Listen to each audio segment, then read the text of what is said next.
వరుస లొంగుబాట్లతో Maoist party తమ పార్టీని తీవ్రంగా నష్టపోతుంది. ఛత్తీస్గఢ్లో ఈ రోజు పెద్ద సంఖ్యలో మావోయిస్టులు పోలీసులు ఎదుట లొంగిపోయారు.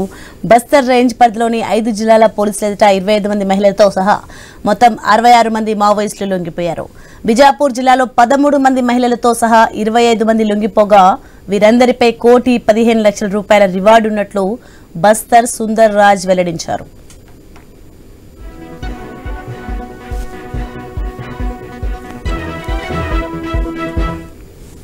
దంతేవాడ జిల్లాలో 5 మహిళలతో సహా 15 మంది మావోయిస్టులు లొంగిపోగా వారందరిపై 17 లక్షల రూపాయల రివార్డు ఉన్నట్లు పోలీసులు వెల్లడించారు.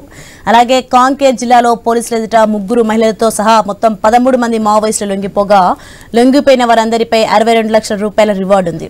నారాయణపూర్ జిల్లాలో 4 మహిళలతో సహా మొత్తం 8 మంది మావోయిస్టులు లొంగిపోగా సుక్మా జిల్లాలో 5 మావోయిస్టులు లొంగిపోయారు. వీరందరిపై 2 కోట్లకు పైగా రివార్డులున్నట్లు ఆయా జిల్లాల పోలీసు అధికారులు తెలిపారు.